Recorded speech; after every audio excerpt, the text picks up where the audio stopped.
Video berdurasi 15 detik ini memperlihatkan aksi penganiayaan yang dilakukan 3 orang siswa pada seorang siswa lainnya dan viral di media sosial. Kami sengaja menyamarkan aksi ini karena mengandung unsur kekerasan.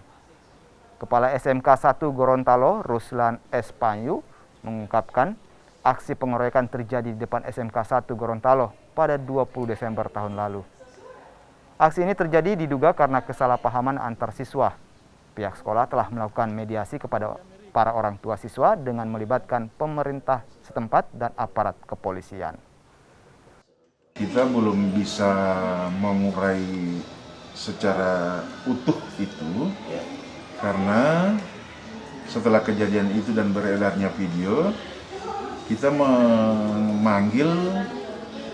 berusaha memanggil para pihak, dan khususnya anak-anak saya SMK 1 Gorontalo itu kita sudah panggil.